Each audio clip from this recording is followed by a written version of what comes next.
Hi, everyone. Thanks for watching today. If you've been following along, that every day during this quarantine COVID-19 virus nonsense, I'm going live with a different expert to help you find tools to help you stay calm, centered, and grounded so that you can keep going and you can manage your mind and you can stay motivated and get through your days.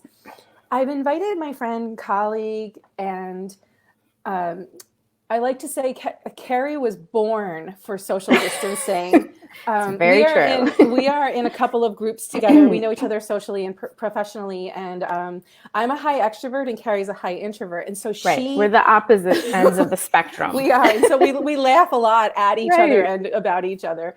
But I'm glad that you're here today because Carrie Luteran is the owner of Pretty Neat, and she is a professional organizer and an interior designer, and she's basically taken two things and mashed them together to become an expert in how to help you have a more functional home. And so I invited her on today to teach us how to create a more functional home during this time of social distancing, quarantining, isolation.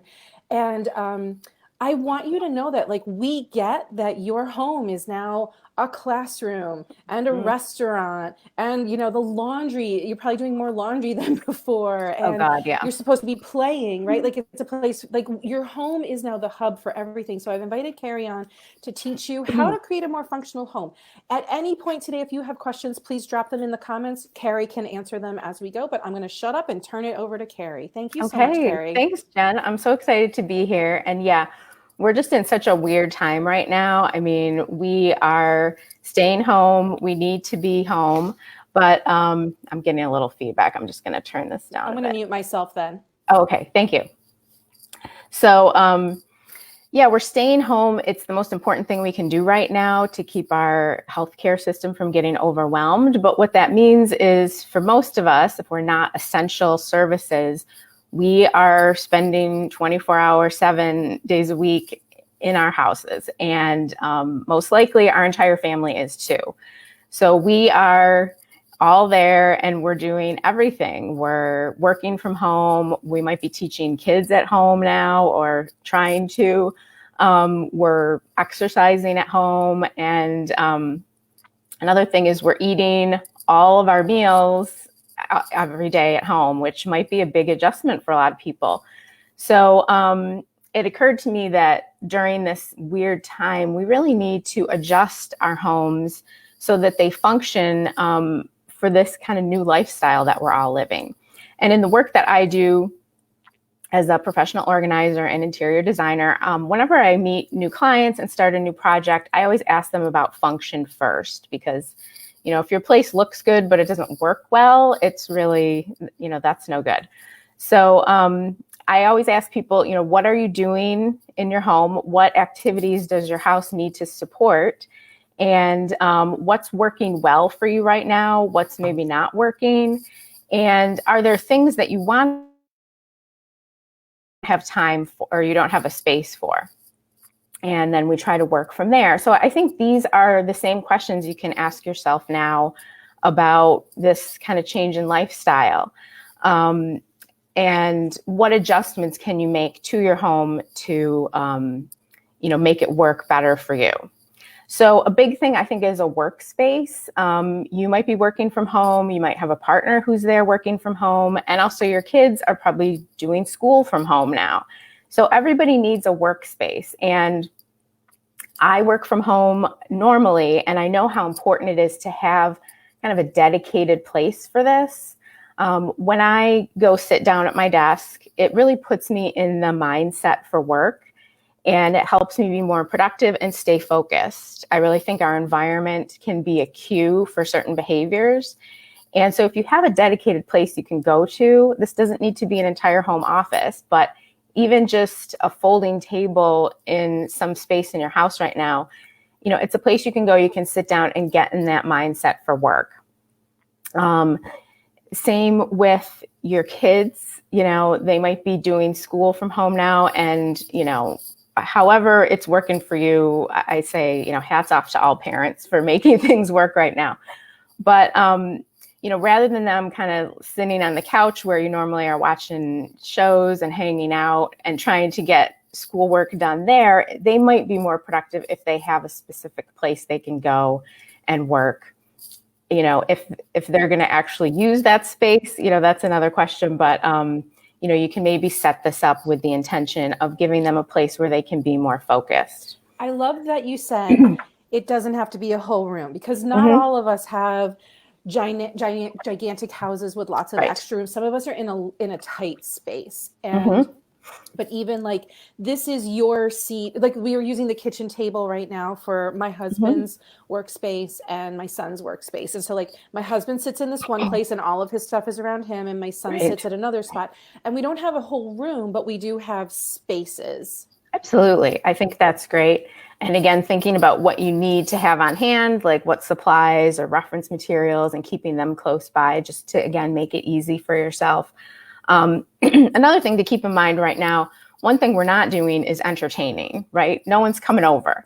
So we don't have to be so concerned about how it looks. And maybe having a folding table set up in your family room is not what you would normally functional. And then, you know, once we're on the other side of this, we can get back to kind of making it look pretty. I can't believe you. Now, it's definitely not getting used unless your family uses that normally to eat at.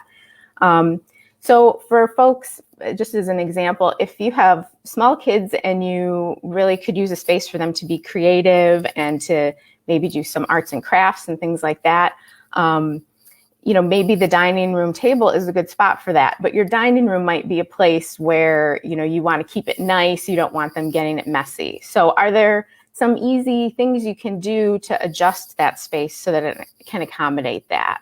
So you might move your nice dining room chairs that have the upholstered seats out, maybe stick them in the basement for now or in the garage, bring in some kid-friendly chairs, get something to cover the table, even put something down on the floor. You know, you can get a really inexpensive rug online. Again, it doesn't need to look great, but that might be a really useful place to, you know, have another activity spot for kids, because you know, keeping them occupied right now is going to be a major undertaking. Yeah, I've talked to a lot of my clients who are like, I have no idea how to grow my business because my kids are underfoot and they expect me to play with them all the time. And that's actually a different conversation that I'd really like to have with somebody, how to kind of shift the expectations of our kids. But you're talking about shifting our own expectations from, my house is all set, it looks pristine, I'm really happy with it, too. Hey, we're kind of in a triage situation here. Right. It's far more important that we go for function rather than pretty. Definitely. Yeah, I love this mindset shift. It's huge. What else you got for us? I'm sure you got some more gems. Well, yeah, I think, let me take a look. Oh, a workout space is another thing that a lot of us might need. So again, is there a spot in your house? I know personally, I, again, do most of my workouts at home. It's really helpful to have a place where I don't have to move a lot of furniture around. Like, that's just one more barrier to doing the workout, even if it's just the coffee table or something. So if you can have a little space set aside, maybe, you know, repurposing a guest room or something, you're probably not having any guests over. You know, making, I think doing activities, physical activity is going to be really important during this time. And weather's been pretty good, but, you know, this is a still uncertain season here where we live. So maybe thinking about that too. Those are great ideas. I just wanted to talk about repurposing a space because, you know, like, what our brains will do is drop in all sorts of barriers. Like, well, I can't really work out because I have to move the furniture. And you're saying, okay, we'll find a place where you don't have furniture. And then we'll, you know, well, I don't even have a laptop. Do you have a phone? Because everybody has a phone. Right. And if you can find a space in that old bedroom and move aside some of the boxes that are maybe in there, some of the things you've been meaning to get to, and do the workout from your phone, like, we've just got to really change our mindset, like, that it has to be perfect, right? Right. Absolutely. I love this. We're just trying to get through the day now. So whatever we can do to make that a little bit easier. So in terms of making things a little easier, I think a big challenge now is cooking 3 meals a day for every person in your household, right? I've seen so many people posting. I'm lucky in that way that I live alone. I only have to take care of myself, but It's a big challenge. And I think this is a great time to really look at your kitchen and maybe think about how functional it is and are there adjustments that you can make. So think about the process of cooking and the steps that go into that and where you do those different things. So where do you prepare food? Where are you chopping veggies and peeling stuff and doing that? Where are you actually doing the cooking? That's obviously going to be around the stove. And then where's the cleanup space? Where are you washing dishes and loading the dishwasher and all of that? The things that you need for each of those steps, are they being stored right now within arm's reach of that space? So, this is kind of an obvious thing, but I think that a lot of our storage decisions in our houses, especially in the kitchen, are based on where we put things when we moved in. So we just needed to put everything away and we put it in a certain place and that became its place. And we're just used to it being there, but maybe it doesn't make the most sense. Are your pot holders like in a drawer that's 4 steps away from the stove? And could they be maybe, relocated? So again, just thinking through the process of using your kitchen and are there adjustments you can make? Depending on the size and layout of your kitchen, you might not be able to, make this work perfectly. But again, can you unload the dishwasher without taking any steps? Can you store everything, nearby enough that it's really efficient? Because you're probably going to be running that dishwasher like crazy, right, Jen? Like how many times a day? There's only 3 of us here. I don't know why. I know, but if you use a dish every meal, and that's a lot. That's going on a lot throughout the day. So, yeah, there might not be a perfect solution, but just doing a little thinking about that. Also, you might have some extra time on your hands. This is a great time to declutter your home in general, but declutter your kitchen. Like it will make it so much more functional if you can just move some of the stuff out that you're not using. So I recommend, dig into those cabinets, take everything out. You don't have to take it all out simultaneously, but maybe go cabinet by cabinet, remove everything and really look at it and ask yourself, like, how often are we using this? When's the last time we used this? Again, is this an item that I use when I'm entertaining and it doesn't need to be in the main cabinet where I'm storing all my everyday dishes? Can I relocate that? When's the last time you looked in that cabinet that's over the fridge or that's over the range hood? We usually tuck things away in there and they never see the light of day. So, why not pull everything out now? And you've got a little extra time and you don't have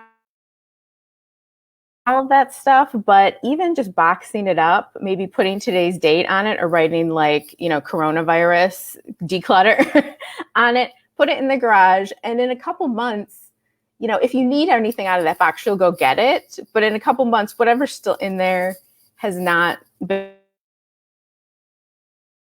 find some stuff in there that can be donated.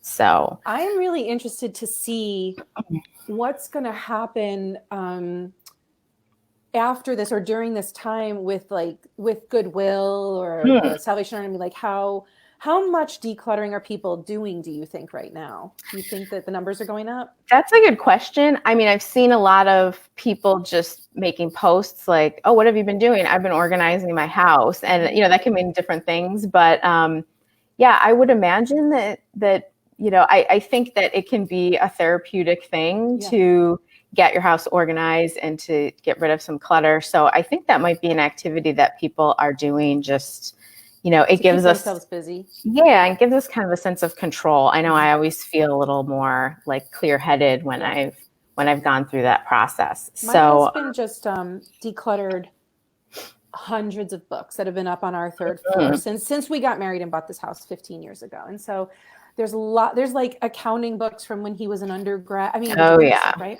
So anyway, he brought them all down and he has planned to donate them and they're all in boxes. And the day that he was planning to donate them, the donation place is all closed.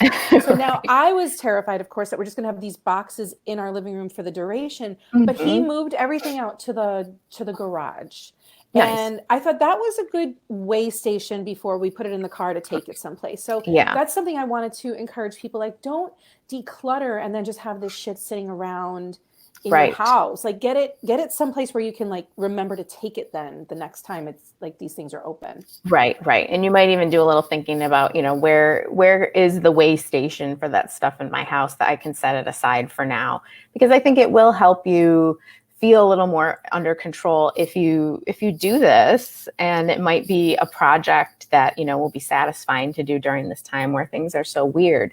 But it's uncertain at this point, if you can actually bring stuff, like make that final step. But definitely move it so that it's not just sitting around. The other concern with that is you'll start rethinking your decisions, right? So if you can get it out of sight, I find once I've set it out of sight, I really don't think about those decluttered things. I've never regretted a decluttering decision. I can say that. I can't guarantee that will never happen, but chances are once it's out, you'll just, you weren't using it anyway, so you're not going to miss it. This is the story of me and my juicer, which I bought probably 8 years ago and stopped using 7.5 years ago. Sure. I still have it for some reason, and I'm a big declutterer. But this is a really good time for even me, who is very decluttered, to like go through again. Sure. Yeah. And it's something that we really should be doing regularly, because most of us, we're always accumulating stuff. And if we're not at the same time getting some things out, that's how things just pile up at home. And so, I think it's a good time to think through those things. And you brought up the juicer. Again, thinking about your kitchen, I try to not have anything on the counter that I don't use every day or almost every day. So if you have a lot of appliances out, again, think about, how often is that getting used? And if it's not really frequently, maybe there's another spot it can be stored. Or if you're really not using it hardly ever, maybe it's a good candidate, because those things just take up a lot of space. And I know that these things take up like our energy, right? Like we pass them all the time, or every time we open up that closet, we're like, oh yeah.